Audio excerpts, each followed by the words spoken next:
KKMD 428화 제20회 해군 함상토론회 리포트. 청춘을 바쳐 대한민국 바다를 지키는 사람들, 그들에게 바치는 찬사와 발전을 위해 필요한 조언들. 이번 428화는 지난 2022년 6월 9일 인천 송도 크루즈터미널에서 열린 제20회 함상토론회를 다녀온 뒤 느낀 소감과 우리 해군의 발전을 위해 필요한 이야기들을 시청자 여러분들과 공유하기 위해 만든 영상입니다. 이번 함상토론회는 LPH-6111 독도함에서 개최되었습니다. 부산에서 인천까지 하루 만에 다녀오려고 하니 무척이나 빡빡한 일정이 되었는데요. 토론회에 참가했던 시간이 9시간, 부산과 인천을 왕복하는 데 들었던 시간도 9시간이었습니다. KKMD 게시판을 통해 이미 알려드린 내용이지만 해군 측에서는 국내 유명 석학들로 구성된 발제자와 지정 토론자 외에 사회 각계각층의 인사들을 토론회로 초청하여 해군에 대한 관심과 지원을 유도하고 있습니다. 유튜버 자격으로 초청된 3명 중에 제가 포함되어 있었는데요. 솔직히 처음에는 참가를 해야 할지 거절해야 할지 고민이 되었던 것이 사실입니다. 거리도 거리인데다가 오전 9시 반부터 오후 5시까지 점심시간 1시간을 제외하고 계속 이어지는 토론회에 참여하는 것도 고역이 될 수 있겠다는 생각이 들었음을 솔직히 고백합니다. 그러나 실제 토론회에 참석했을 때는 발표자 내용에 집중했기 때문인지 그렇게 지루하다는 생각은 하지 못했습니다. 뭐든지 일단 경험해보자는 생각에 참가 신청을 했고, 출발 전날 토론회에서 혹시 기회가 주어진다면 해군에게 질문하고 싶었던 내용들을 정리해서 프린트해 놓은 이후 새벽 4시 30분에 일어나 첫 비행기를 탔습니다. 그리고 당일 9시 30분 드디어 LPH-6111 독도함에 발을 들이게 되었습니다. 도착이 늦어서 토론회 1분과 행사는 거의 뒷좌석에서 참여를 했습니다. 제 걱정과는 달리 국내 유명 전문가들이 들려주는 국제 정치 및 전략 이야기를 집중해서 들을 수가 있었고, 또 많은 것을 배우는 계기가 되기도 했습니다. 두 눈을 반짝이며 토론회를 듣고 1분과 토론을 마치는 순간 주어진 자유토론 시간에 발언권을 얻기 위해 손을 번쩍 들었지만 안타깝게도 지명을 받지 못했습니다. 독도함 비행갑판에 마련된 야외 식당에서 준비된 점심 도시락을 맛있게 먹고 해군 관계자의 안내로 독도함 여기저기를 둘러볼 수 있었습니다. 게시판을 통해 독도함을 콘서트함이라고 부르며 이번 함상토론회가 독도함에서 개최된 것에 대해 부정적인 시각을 가진 사람들도 있다는 사실을 알게 되었습니다. 그런 관점도 있을 수 있겠죠. 다만 저는 조금 생각이 다릅니다. 전투함이 수행해야 할 임무들이 비단 초계 및 전투 임무에 한정되어 있는 것은 아니라고 생각하기 때문입니다. 예를 들어 림팩 훈련에 참가한 미 해군 정규 항모 로널드 레이건의 다른 나라 해군 가족들을 초청해 투어를 하는 행사 등을 외신을 통해 찾아볼 수 있는데요. 외국에서 한 나라를 대표하는 전투함들은 다양한 의전 행사에 참여하여 국위를 선양하는 임무를 맡기도 합니다. 아까도 말씀드렸지만 대한민국 해군은 사회 각계각층 인사들을 함상토론회로 초청하여 해군에 대한 관심과 지원을 유도하고 있는데요. 개인적으로 3군 중 가용 자원이 가장 부족하고 입지도 가장 취약한 해군이 취할 수 있는 효과적인 수단이라고 분석을 했습니다. 그런 측면에서는 독도함이 훌륭하게 임무를 수행한 것이죠. 또한 최근에는 해군 장병들의 부담을 덜고 행사의 원활한 진행을 돕기 위해 함상토론회 행사 준비 등을 모두 외주업체들에게 맡기고 있다고 합니다.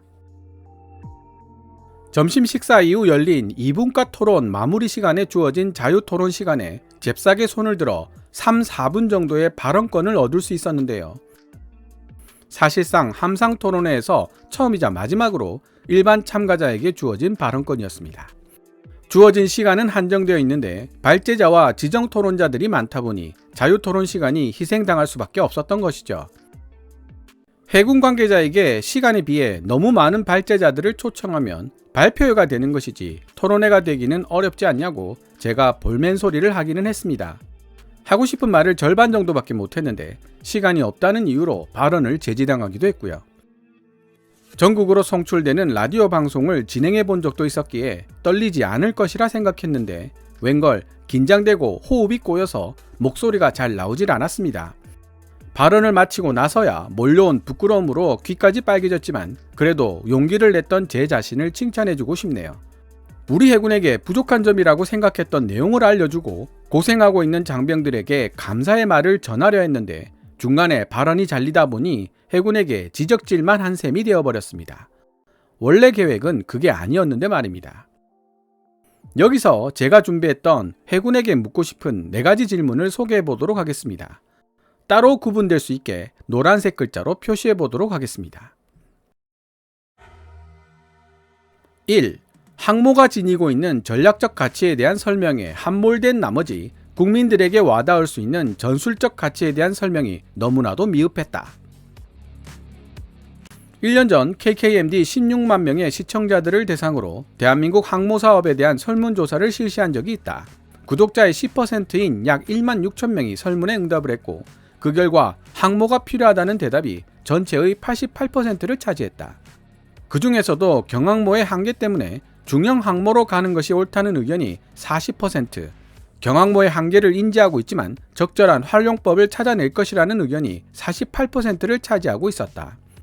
대한민국의 항모 보유를 반대하는 의견은 12% 정도에 그쳤다는 뜻이다.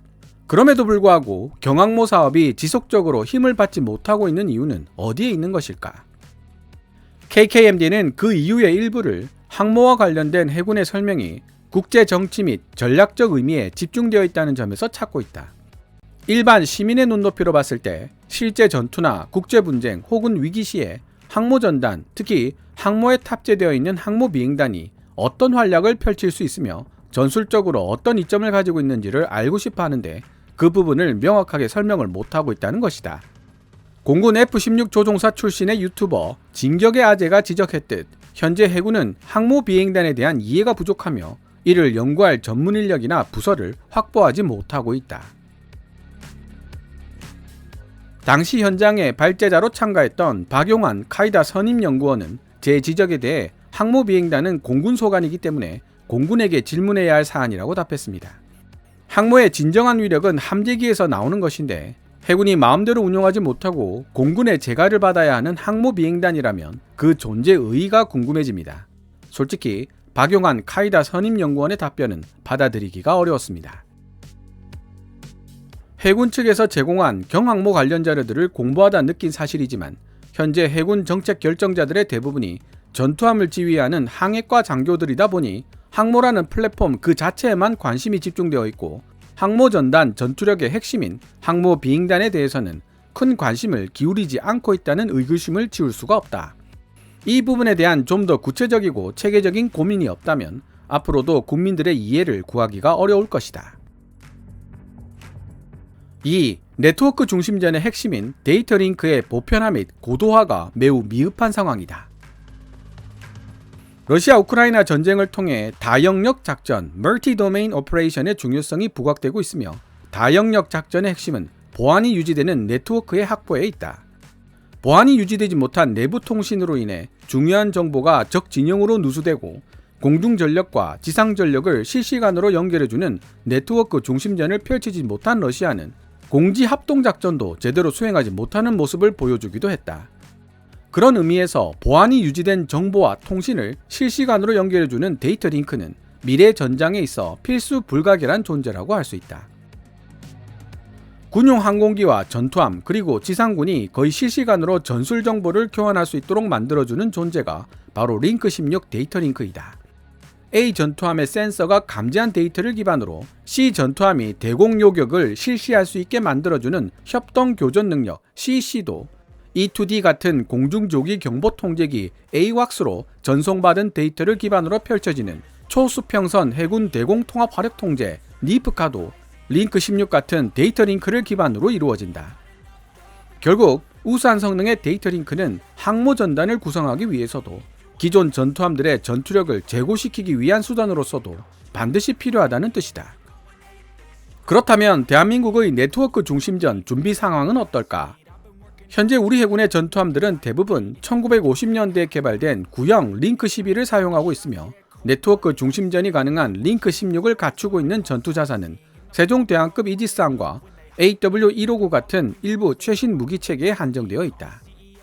심지어 림팩 훈련에 참가한 우리 전투함들은 미 해군이 보내주는 링크 16 데이터를 링크 11로 바꾸어 송출해주는 중계함이 없으면 제대로 된 작전 임무 수행도 어려운 지경이라는 데 문제가 있다. 그 정도로 우리 해군은 현재 다른 나라에 비해 데이터 링크에 대한 투자가 너무나도 미흡한 실정이다. 미래 전장에서 실시간으로 보안이 유지되는 데이터 링크가 없다면 어떠한 결과가 발생하는지는 이미 러시아가 분명하게 보여주었다. 3. 무인화 시스템 도입 마인드의 부족. 러시아 우크라이나 전쟁에서 확인할 수 있듯이 현대전에서 무인기 UAV의 활력은 눈부실 정도다. 더구나 전반적으로 인력 자원이 부족한 우리 해군에서 무인 드론과 자동화는 결코 경시할 수 없는 주제이기도 하다. 지금까지 우리 해군은 무인기 UAV에 대해 적극적인 태도를 보이지 않았다.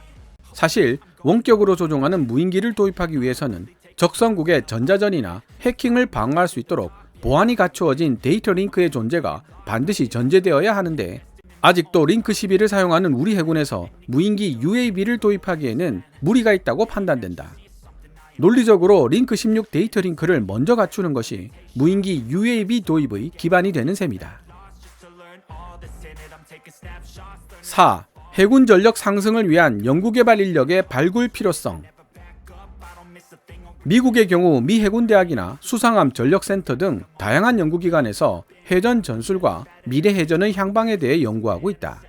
중국과 일본을 지척에 두고 있는 우리 해군은 양적으로 불리한 입장에 있기 때문에 더욱더 미래 해전 전술과 전략을 연구하는 노력에 집중해야만 할 것이다. 인력이 부족한 해군이지만 연구개발 없이 살아남을 수 없는 곳이 곧 미래 전장이라는 사실을 인정하고 해군이 보유한 우수한 인적 자원들을 해군 내 연구기관이나 연구부대에 배치하여 전략 전술 및 무기체계 연구개발에 매진해야 할 필요가 있다. 항모비행단에 관한 연구나 데이터 링크의 활용법에 대한 연구들이 실제 사례들이 될 수 있다. 저녁 비행기 시간에 맞추어 나오느라고 만찬 도중에 행사장을 떠났습니다만 의미 있는 시간을 보냈다는 충실함을 느낄 수 있는 하루였습니다. 비록 해군 관계자로부터 제가 던졌던 질문에 대한 공식적인 답을 듣지는 못할 것이라는 언질은 받았지만 해군이라는 조직 외부에서 바라보는 문제점을 상기시킬 수 있는 기회가 될 수 있으면 좋겠다는 생각이 들었습니다. 그리고 공식적인 입장은 아니지만 개인적으로 해군을 구성하는 조직원으로서 제가 지적한 부분에 대해 공감한다는 말씀을 해주신 해군 관계자들이 많았던 점도 다행인 부분이었습니다. 발표 시간이 부족해 미처 말하지 못했던 말을 해군 장병들에게 전하며 영상을 마무리하고자 합니다. 청춘을 바쳐 대한민국의 바다를 지키는 당신들에게 진심으로 고마워하는 마음을 지니고 있으며 힘든 일도 많겠지만 자부심을 가지고 임무에 전념해 주셨으면 좋겠다는 말이 그것입니다. 할 수 있는 범위라면 저도 함께 도울 것입니다. 오늘 KKMD에서 준비한 내용은 여기까지입니다. 방송되었던 내용들은 KKMD 공식 블로그에서도 만나보실 수 있으니 구글 검색창에서 KKMD를 검색해 보시기 바랍니다. KKMD는 여러분들께서 챙겨봐 주시는 광고 수익으로 운영되고 있습니다. 앞으로도 계속 양질의 컨텐츠를 만들 수 있도록 많은 도움 부탁드리겠습니다. 지금까지 시청해 주셔서 감사합니다. Kevin's Military Channel KKMD